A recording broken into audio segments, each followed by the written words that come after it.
You are listening to the Horse Radio Network, part of the Equine Network family. What a beautiful day for horses in the morning. You are listening to the #1 horse podcast in the world. Here is your entertaining look at the horse world and the people in it.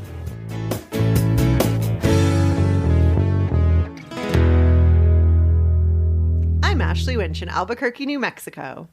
And I'm Kat Guenther from White Lake, Michigan, and you're listening to the Quarter Horse Podcast for Tuesday, January 20th. Good morning and Happy New Year, Horse World. You're listening to the Quarter Horse Podcast, where we explore the versatility of the world's most popular breed of horse, the American Quarter Horse. Well, it looks like pure adrenaline today. Trick riding has deep roots that stretch from the battlefields of the Russian steppes to the dusty floors of the American Wild West shows. And as any rider will tell you, if you're going to hang off the side of a horse at a full gallop, you want a partner that's fast, smart, and rock steady. That's why the American Quarter Horse has become the gold standard for this art form. Today we're looking at the history of the craft, the legendary riders who paved the way, and what it takes to train a quarter horse for the suicide drag or the fender tail. Let's tighten those cinches. It's going to be a fast ride. Kat, I know I've seen trick riding a few times, and most famously at Equine Affair. You know, they always do a wonderful job at Fantasia. Have you seen trick riding? Dare I ask if you've ever trick rode? I mean, if you count standing on your horse when you're 12 years old and thinking you're a trick rider, then yes, I'm a professional. But no, I also saw them at Fantasia, and it was amazing. It was like a 12-year-old girl, I think. Correct me if I'm wrong. This young girl just hanging off the side of the horse, galloping around the arena. Incredible. It's insane. Incredible. It's amazing. You know, I similarly attended the same street school of trick riding as a young child, and, you know, would stand up as we're trotting around the round pen, or don't let my hunter jumper trainers know we would jump our horses bareback double. Oh, you rebel. Crazy. Crazy. But that's still, you were trotting around the ring? Yeah, man. Yeah. That's a whole level from me. They were at a standstill. My mom would hold Murphy, and I would stand up and like put my arms out and be like, take a picture. And then I put it on my Instagram. For all of your thousands of followers. Oh, yeah. Yeah. Oh, yeah. All 82 of them really like. I've always thought it was fun to just get up and see what you can do, but never would I feel confident enough, I don't think, to do it in front of people and like actually execute a pattern or a choreographed thing to music with multiple horses running around, you know, like that. I understand why a 12 or 13-year-old girl would be good at it, because they have no fear. They bounce when they fall. They bounce, yeah. You know? But now we just break if we fell. I splat.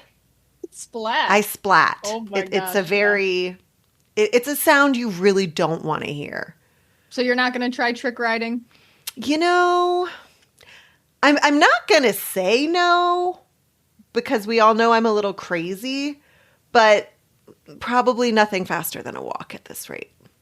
Hey, that's my speed. I love a walk. We were just talking about this. A walk, a slight jog. That's my speed. That's cat force. That's cat force. But when I saw the 12-year-old girl, she was hanging off the side of that horse and going at full speed. And she was just smiling. Like she was actually putting on a show while doing that. I would be crying. Where does she go from here as far as adrenaline? Like skydiving? That's what or like a stunt woman for Hollywood. There you go. You know? Mm-hmm. Interestingly, as I was preparing for this episode, I was like, is there even a history to trick riding, or was it all just like a bunch of 12-year-old girls playing with their ponies?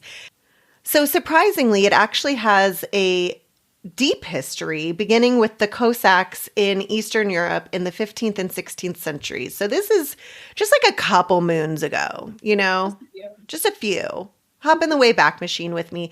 So what these guys were doing when they're hanging off the side of their horses at a full gallop, they're avoiding arrows flying at their head. They're picking up swords off the ground that have been dropped or, you know, are with someone who's no longer on their horse. So it's really a tactical response. I would have never survived in this day and age. Well, you'd be walking across the battlefield. I'd be walking across with a shield being like, please don't hit me, please. I'll be nice.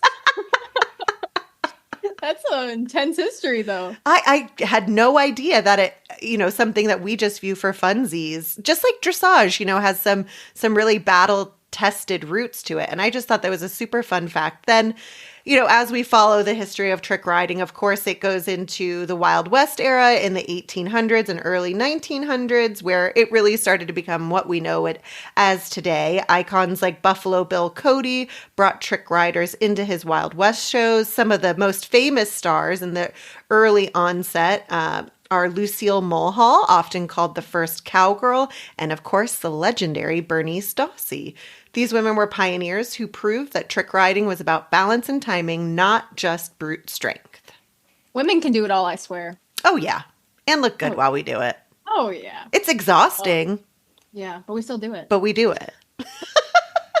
Well, and it just makes sense for quarter horses to be a part of this because they're so fast, they're so smart, they're so willing. Like, it just makes sense for that breed of horse to be able to do these intense acts, I should say. Absolutely. And apparently their popularity grew not only for those reasons, but also due to their low center of gravity and, of course, their ability to turn on a dime. So, they have the brain, they have the brawn, they got the booty. They're ready to put on a show. Women and quarter horses alike, we got this. That's why it's so entertaining. And I think with that, we should pop into our first guest. Kat, can you tell us a little bit about our first guest? With over 30 years of industry experience, Oxford, Ohio-based trainer Shelly Bicknell specializes in the high-stakes discipline of trick riding by prioritizing a safety-first philosophy. Shelly believes that breathtaking performances are only possible when built on a bedrock of technical mastery and rigorous foundational horsemanship. Her coaching focuses on the meticulous body mechanics and equipment protocols necessary to protect both horse and rider at high speeds. By mentoring students to value precision over spectacle, Shelly ensures the next generation of performers is as disciplined as they are daring. Let's talk to Shelly. Before a horse ever sees a trick saddle, what are the must-have flat work buttons they need to have under their belt? Boy, that's a loaded question. And when I get a horse that I'm looking at for a student and they say, oh, they have all the buttons, I say, great, because they don't need all the buttons. It takes me, 30 minutes with a horse to be able to say, this horse is not going to be able to do that. And that's no trick riding saddle. That's just sitting in a saddle and moving your body in an obscure position and the horse reacting to you. I see. A horse is naturally going to stop when you are unseated. I mean, it's just in them. They're going to stop until you make for sure you're okay. Teaching them to move on from that point, that is a lot of months and a lot of just walking and moving and stepping off and letting them know it's okay to move forward. I mean, you have to restructure a horse's brain for this job. So I always say, if you are going to look at a trick riding horse, it has to be sane and sound to be stable. And I'm talking, it cannot have any leg issues, not one, not any. It cannot have any fight or flight. It truly has to be sane and stable. And I spend a lot of time looking at a lot of horses that people think are broke nowadays that are not broke for this sport. It takes the proverbial unicorn. And because I spend hours and hours a day walking next to a horse on the ground while I teach, finding a horse with that mind. Once you've found one, creating a trick riding horse isn't hard. But finding one that will allow it to happen, because you are doing a job, you're a trick rider, but your horse is doing a job to support you. And because you're not holding the reins, you have to be able to trust them enough to give them your life, because they have your life literally in their forehoofs. So and I train a lot of them and I absolutely love it, but they don't need all the buttons. They need to be able to whoa and go. That's it. if you have a horse that moves off pressure and that you have taught all the things, when your body is laying in that pressure point, it's hard to unteach that. So I always say it's easier to create one than to go backwards. So does that make sense? That does. So what is it about quarter horses that make them good for this sport? Oh, they are amazing because they are gritty and they have a mind that works. They don't have a delay in their thinking. Them big, beautiful, feather-footed, gorgeous horses, there's a delay, I feel like, in the command and them understanding, and a quarter horse is on it. And you need something. Let me just step back. Back in the old days, trick riding was done in a straight line. It was just zoom down, you come to a stop and you zoom back. And somewhere along the line, they turned it into a horseshoe shape or a U.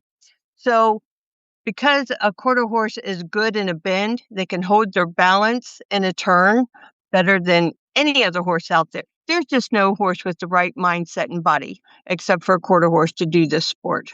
They are superior in every way. And especially, being able to balance in a turn.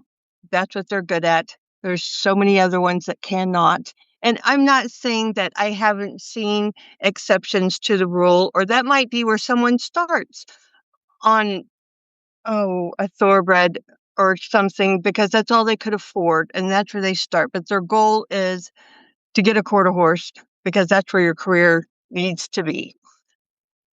I'm trying to think. There's just no other breed that has the mind and body for this sport than that. Well, we I've seen couldn't agree people- more. I've seen people do some things with some Mustangs, but that's a lot of time, and you have to be an exceptional horseman to work into that. And I usually am creating students from children. They don't have that time or patience yet. So quarter horse, it's just going to be an easier transition, and they're going to support you every day. So when your students are on, do we even call it horseback, or do you say mounted? Yeah, horseback, and all of my students start on my lesson horses. And if they can do everything I can teach at a walk and trot, it's time to buy you a horse and a saddle. I have every known strap and clip, and I have multiple saddles for multiple sized people, and 30 years in this industry. But when you're ready, we'll just go. I will help you find a horse. I will train the horse. I will train you and the horse together. And then I will turn you out into the world as a finished product that I'm proud of. And I wish someone had done that for me when I was a child. But I always think if I knew what I knew now and I could go back, I would be an athlete, not just a trick rider, But as in everything, you get older, you get smarter. And I want to produce trick riders that are an asset to the industry and an asset to the horse world. Your horse is 80% of trick riding. You're just a little bit of it. You've got to have an amazing animal to be able to carry you through this because it's so dangerous. That's a great segue to my next question. From flowing capes to fire and pyrotechnics, what are some of your bomb-proofing desensitization methods? Oh, my goodness. Because, I have to imagine you have all the toys.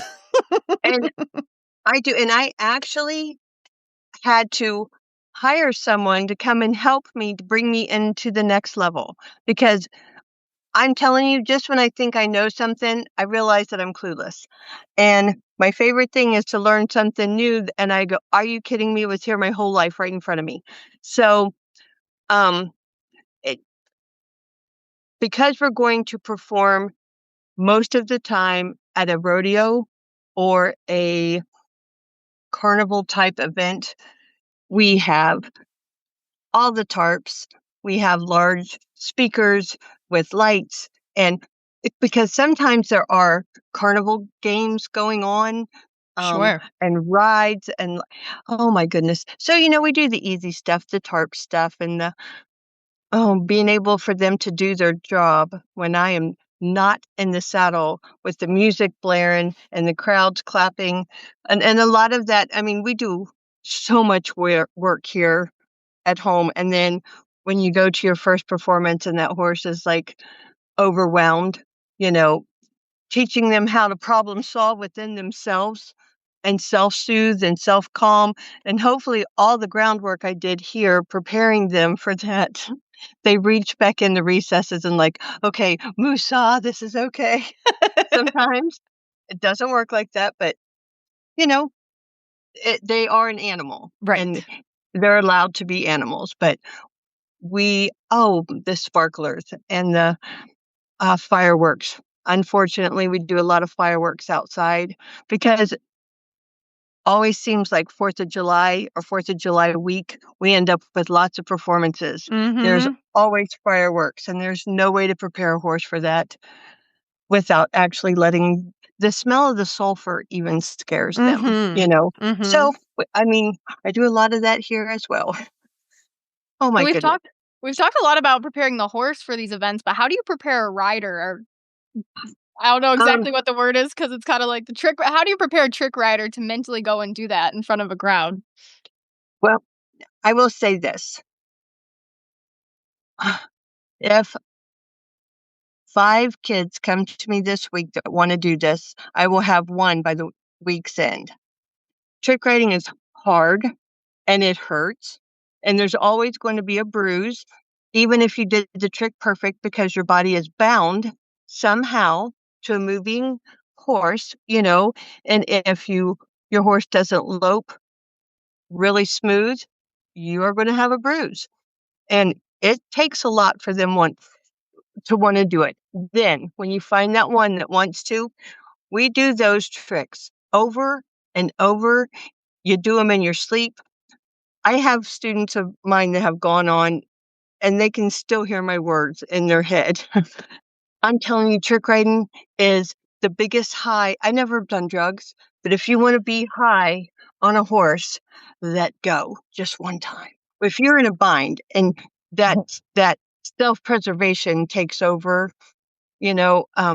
I've said to them 100 times, if your toe's not turned up, you're going to get hurt. And they can hear me saying, turn your toe up, turn your toe up.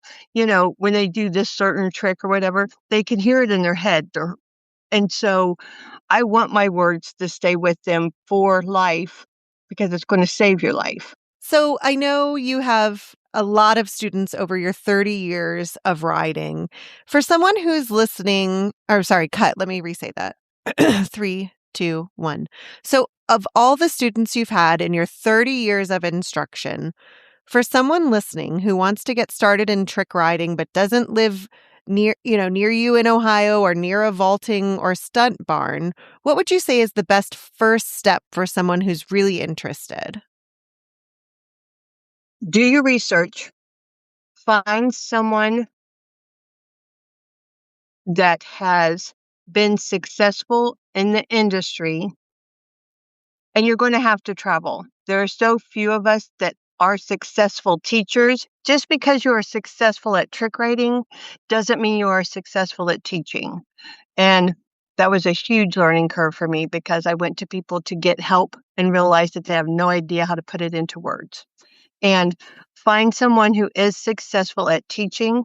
Make for sure they have a stationary barrel.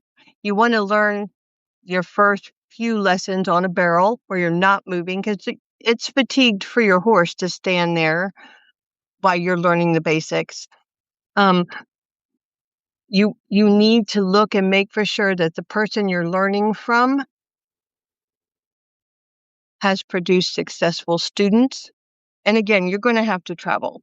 I know those of us who teach here in the United States, and there is very few of us.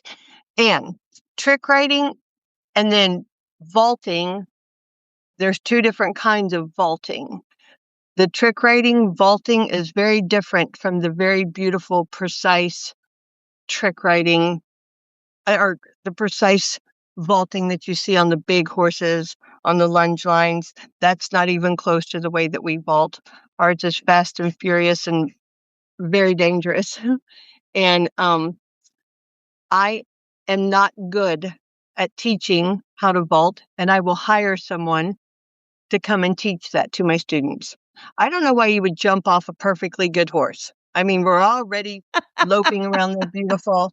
Let's just stay attached. Yeah, and do yeah. Let's beautiful just hang tricks. off the side, you know? Yes, yes, where you've got to hold somewhere, even with one foot. Why do you want to hit the ground? It's coming so fast at me. But I have a woman coming from Texas next month to take all of my students to the next level. I'm very aware of my shortcomings, and I'm never going to sugarcoat them.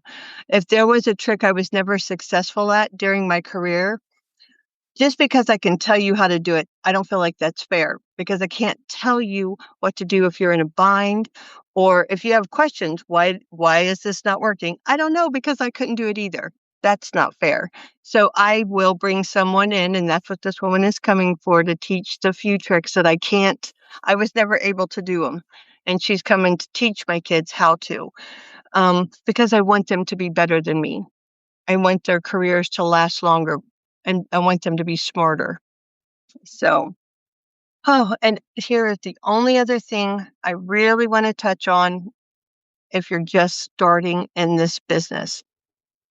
Find someone who knows something about trick saddles. There is probably only 3 saddle makers in the United States that are currently producing trick saddles. I'm sorry, 2 in the United States and 1 in Canada. There's a Richard Shearer in Colorado, Tom Neely in Oklahoma, and Ertman Saddlery in Canada. Them are about the only 3 places that are making genuine, nice, high quality, customized trick saddles. You don't want to buy something that is factory made. They're all the same, but you need to go somewhere so someone can tell you and help teach you about saddles, because it's an investment. You're never going to find a trick saddle under $4,000. I mean, I would say that's bottom bargain basement is $4,000, because your life depends on it. It's not about being pretty. It's about being perfectly safe all the time. They can be beautiful, but safety is the most important thing. And your safety, your child's safety, is worth buying the best saddle and having it made to your child or your body. That is some very good advice. So, for our last question, we always ask the same one. Can you tell us your favorite funny story with a quarter horse? This could be while you're performing, just in the barn, just your favorite quirky, funny story. Okay, I'll give you 2. Before I trick rode, I was a very successful barrel racer. I barrel raced from California to New York. That's what I did for a living, and I'll give you a barrel racing story first. We were in Des Moines, Iowa. It was Coliseum Rodeo. It was wintertime. And during the performance, they had missed the time, I think the first 4 or 5 girls. So we were going to have to run after the rodeo. It wasn't slack. They were just rerunning us. And my stirrup leather broke at the second barrel. So when my horse come around, I was falling off. There was no place for me to go but down. And my stirrup got caught going to the third barrel, and I had such a nice barrel horse. He was going to turn it with or without me, so I fought to get back to the saddle, and when he dropped to turn the third barrel, the horn caught, on my shirt. And when I set up, it ripped the front of my shirt open, and I just wanted to die. I went straight out the Coliseum to the trailer. I sat in the horse trailer and waited for, someone to come and take me off this earth, because it's Oh, just you so poor embarrassing. thing. The only good thing is it was afterwards, and the Coliseum was empty except for the people, that were the bull riders cleaning up. It wasn't that bad. Here is my terrible trick riding, and all of my trick riding horses over my career have been quarter horses. Just side note, I won't even look at something that isn't. But this was my first year trick riding, and my first horse was a blowed up barrel horse because I didn't know any better. I made a lot of mistakes in the beginning. and your horses come to a corner and they stop. On the other side of that fence, a man had rolled his clown barrel up into that corner, and my horse didn't know whether to like spin or stop. He didn't know how to get away from that barrel, and he turned the wrong way, threw me over the horn, which caught my pants. And even though my horse stopped, my body kept moving. And when I hit the ground, my pants was hung on my horn of my check riding saddle. So by the grace of Jesus in heaven, it was cold that day, so I had on leggings under my costume. But Oh my I could God. hear people laughing. And then you have to get up off the ground, take your pants off of your Oh my saddle God. horn, put your pants back on, and then get back up on your horse. And at that point, you just want the ground just to open up and swallow you. This cannot be happening to me. It did. The So show must go on. it does, with or without your britches. It had to keep going. I don't know. And I guess this honestly was a lot of fun for me too. Thank you guys. Well, Thank thank you, you for joining us Shelly. today. It's been a lot of fun. We learned a lot. And just if you ever know anybody who wants to trick ride, I'm telling you, it is the funnest thing you will ever do on a horse. Absolutely the funnest thing. You might get hurt, but if you don't get hurt, we all get hurt. It's just like bull riding. It's not a matter of if you're going to get hurt in your career. It's just a matter of when and how bad. Mm-hmm. And I tell trick riders, we are just like bull riders. It's going to happen. We just don't want it to be career ending. So we just need to do it over and over and over so it becomes second nature. Mm-hmm. But anyway, thank you, ladies.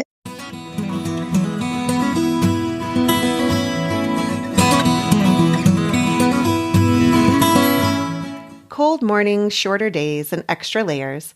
Winter barn life looks a little bit different, but Chewy helps make it easier. From feed and supplements to blankets, hoof care, and prescriptions, get everything your horse needs delivered straight to your barn. With fast free shipping on orders over $49 and auto ship that keeps essentials arriving on time, you can skip the supply run and make the most of every day at the barn. For life with horses, there's Chewy. Shop now at chewy.com/equine.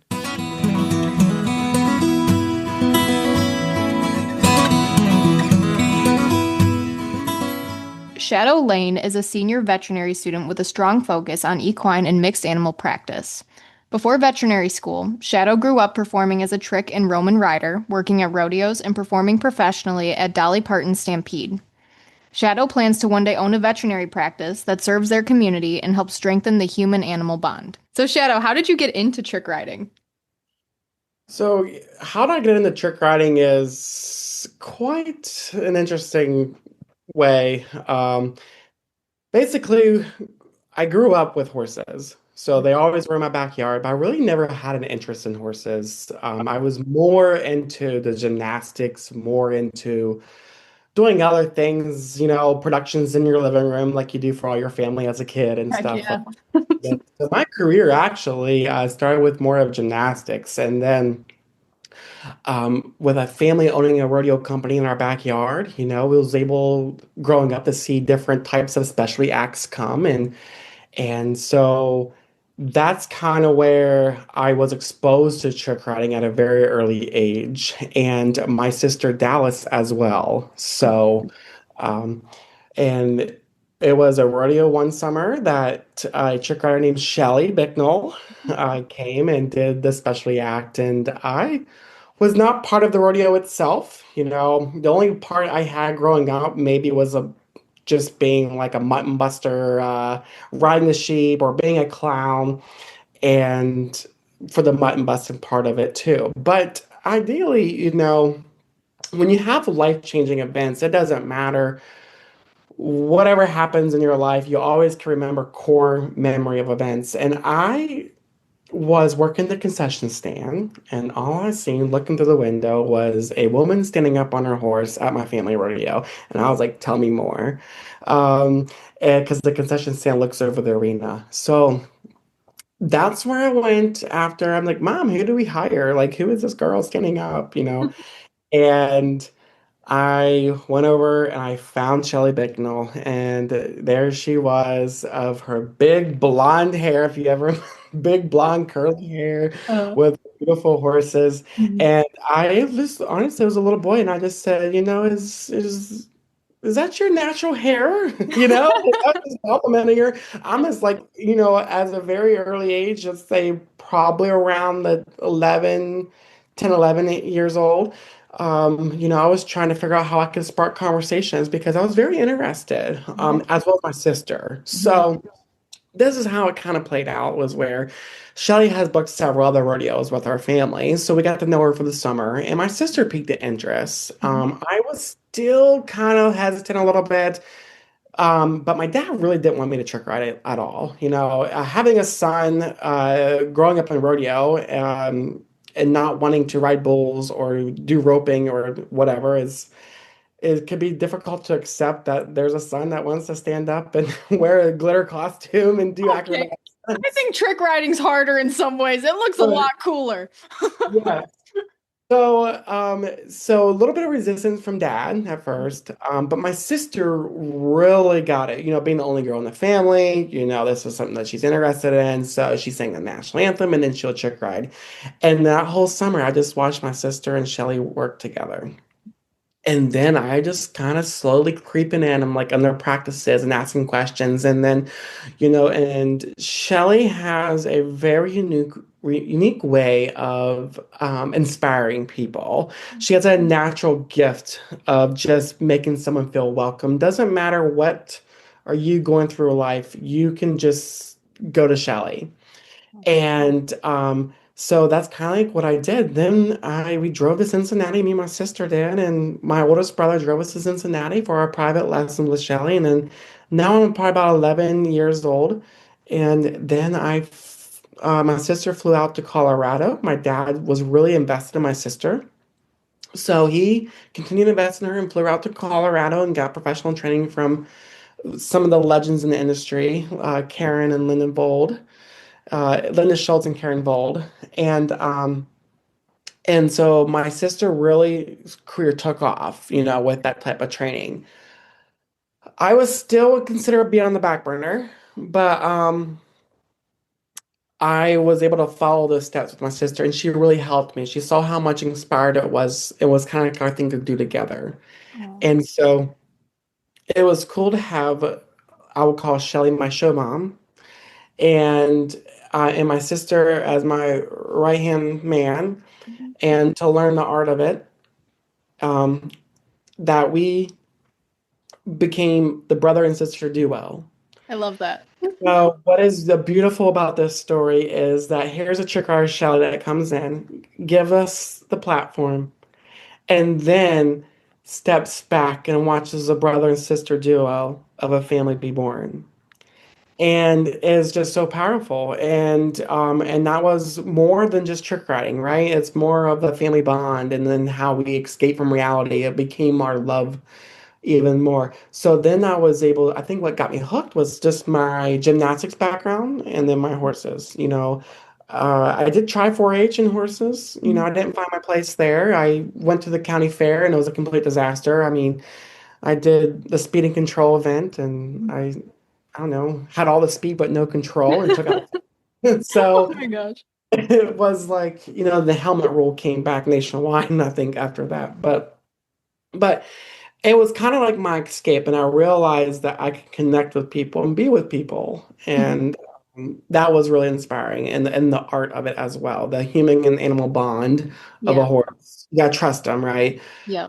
So I think, you know, with seeing something, being a little kid on the fence line, or for me, in the concession stand, putting fries in the deep fryer and looking out the window and seeing a trick rider, and it's just you never know what moment will come in your life to inspire you, and that's where how our connection with Shelly came back because my dad knows her dad, and they go Mhm. way back in different history.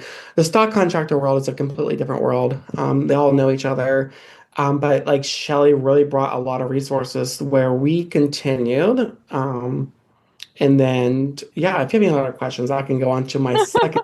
I love it. No, that's such a beautiful I story. can walk you through my timeline, but I will make sure. No, I love it. No, that was great. I do have Yeah. a question though about safety. Like if you're a kid starting out, right? What kind of precautions are taken? Because obviously trick riding is yeah, you're Yes. doing tricks on a moving animal. So what do you do for safety? Yes. So that is a very important question, and I absolutely love answering this question because we have have a lot of parents that want to give lessons, and I can circle back to this and answer where I can implement where I find the importance of this. But I will table part of this question by saying there is measures that where safety should ever it should never be compromised. So check in your tack, check in your leather, check in your equipment over and over and over again. Now, the biggest question comes in the helmet, which is a very hot topic because people who trick ride wear helmets. Do you wear helmets and not wear helmets? And to me, I always say if you're comfortable with it and that's going to make you feel safe and that's what's going to protect you, because there is science behind that, and I fully support that. Um, and because it kind of depends, in my opinion is that it kind of you have to kind of see what type of tricks are we weighing out here. Because there are some tricks that I've seen a helmet be counterproductive. I've seen helmets cause an accident because we're inches away from hooves. We're really underneath the horse. So an extra thing on your head Mhm. could be counterproductive versus tricks that are on top of the saddle. You're standing or you're off to the side a little bit, wherever, where there's plain visibility, there is a proper wear and proper fitting of the helmet Mhm. that I find very, um, appropriate as well. So it's one of those situations that I think it has to be a case by case. Mhm. There's no right or wrong. And I think it's fair to say that for people who choose to wear a helmet, we allow them to wear those helmets. And there's people who choose not to wear the helmets because of their comfort, and they know that they're putting themselves in this danger, in this by trick riding, um, that they're willing to risk that at their own benefits. And I think that if that's what they want to do, then so be it. I was one of those because I was a little bit crazy, and I'm okay with that. But is balancing the risk and benefits of each situations. But at the end of the day, it's the respect of the horse, it's the respect of the art, and why are we doing this?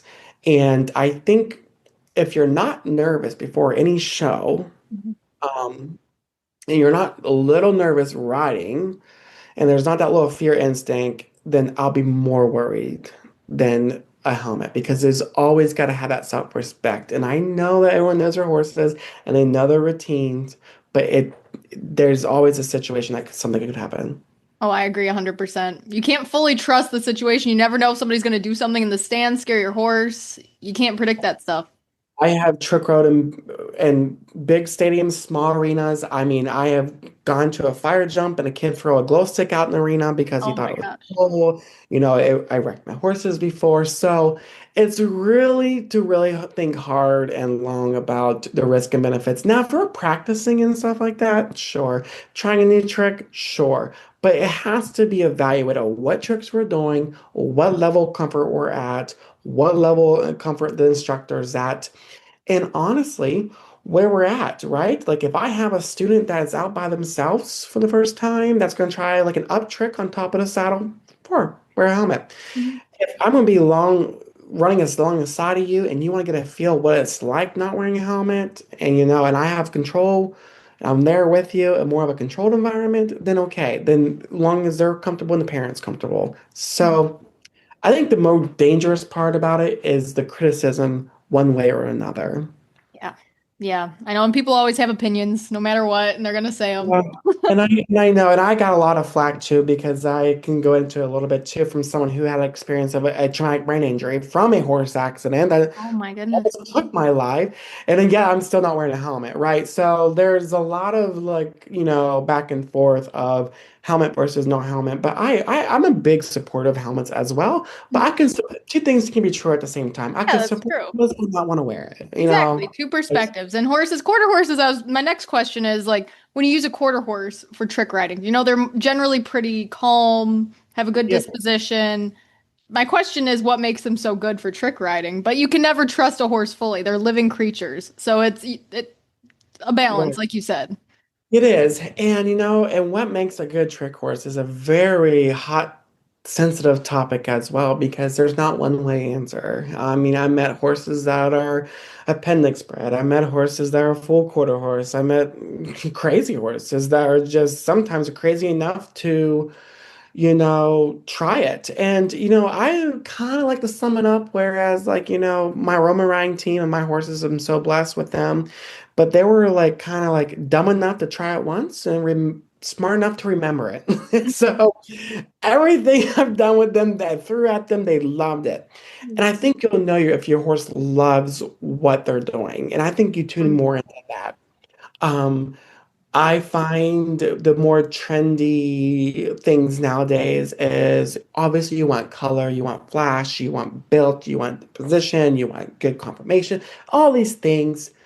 But I think the most important thing is that you also want to find a horse that loves its job and be the person to say, okay, this horse is not, I love this horse, it's very well, but it's not liking what we're doing. That's really good advice. I Yeah. do have a question on something you said, though. Roman riding versus trick riding. Can you explain that a little bit?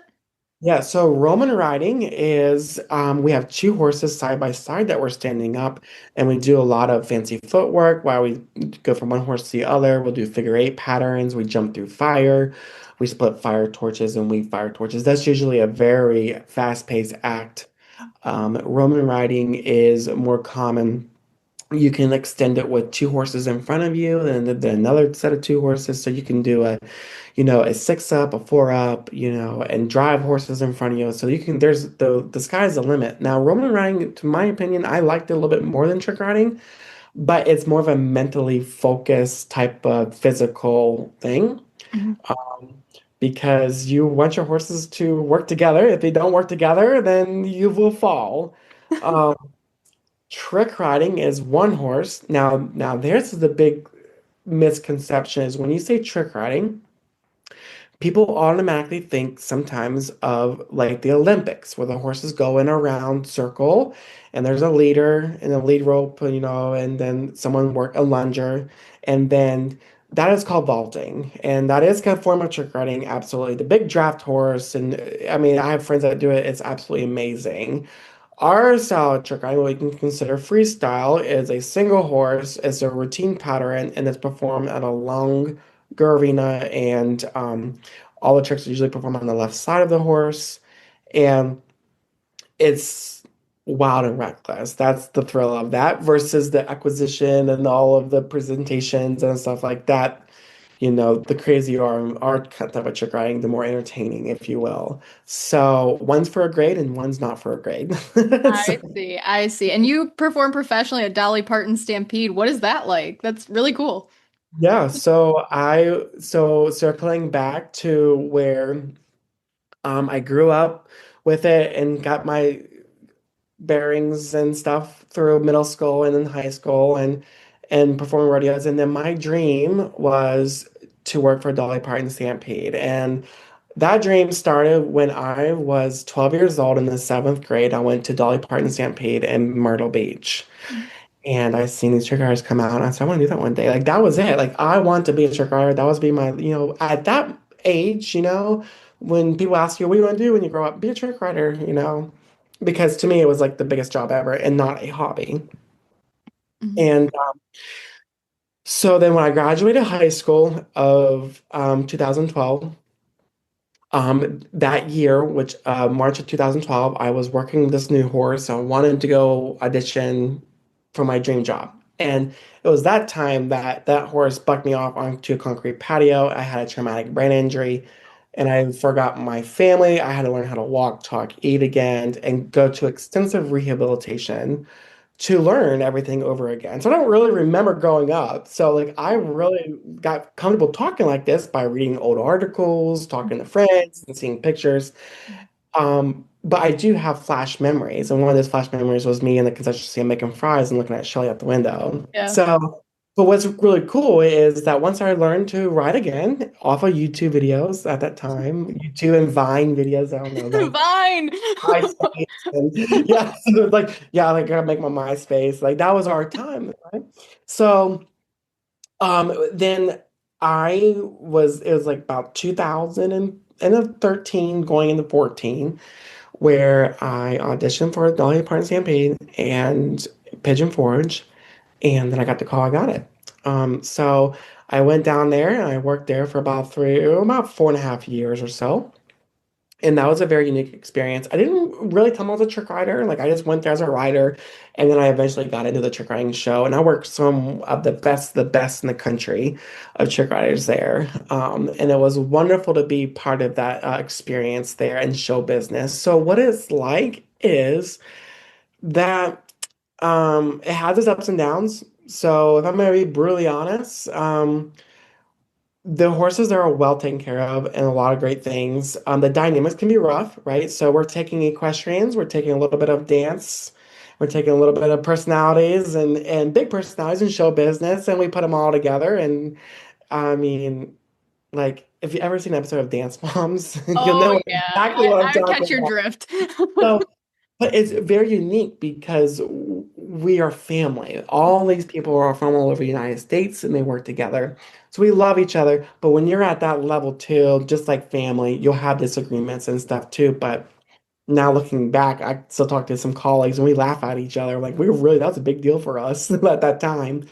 But going out in front of the in the arena when those doors open to see these families that traveled all over for their vacations and to know that you're part of their vacation and they paid a ticket to sit there and to see the kids in the stands that that was me. It was me. I was holding my flag and I was that little boy there in that look.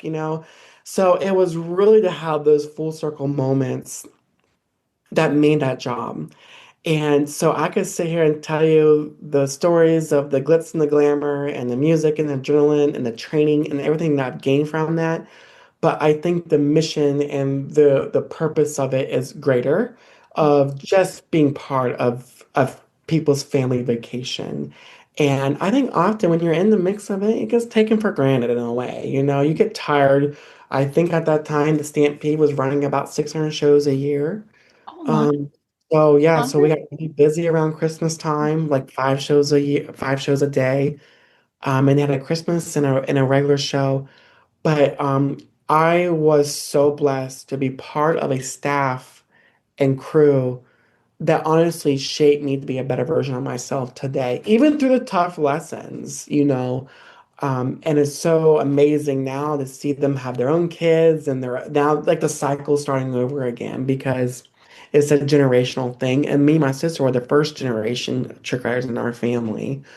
So um, I think a big message that I like to share with people is that if something inspires you, even with me and the little boy that's at the concession stand at our family rodeo making fries, looking out, that sparks.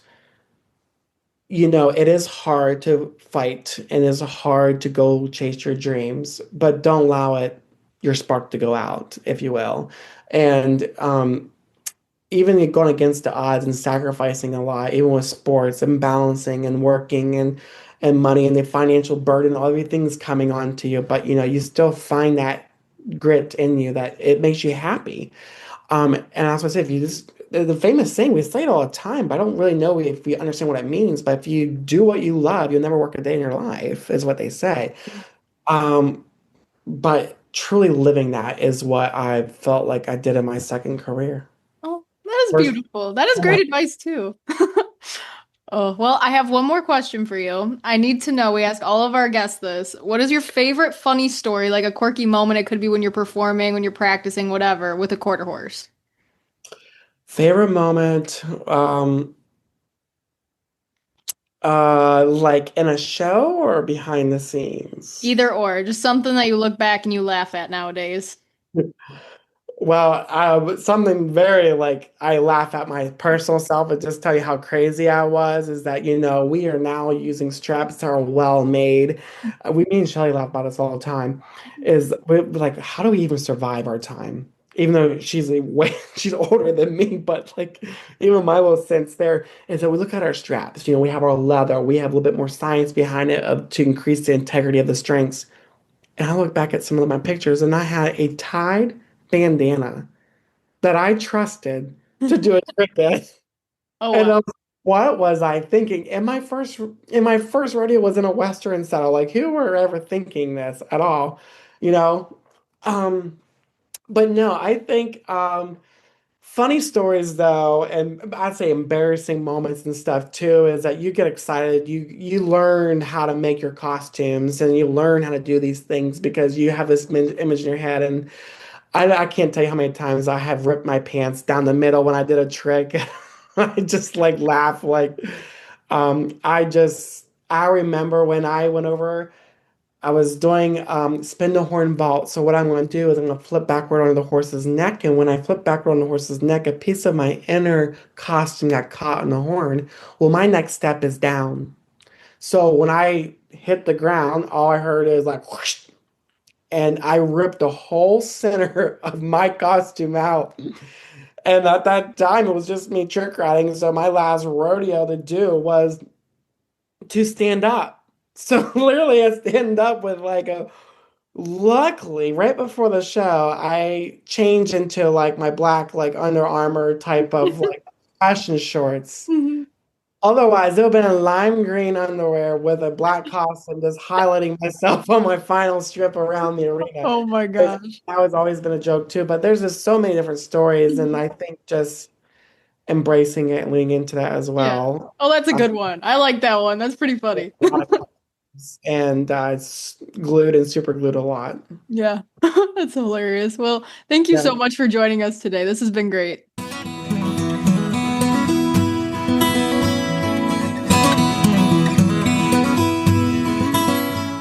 Thanks so much for tuning in to the Quarter Horse podcast on Horses in the Morning. Be sure to like, subscribe, and tell your friends all about the world's favorite breed of horse.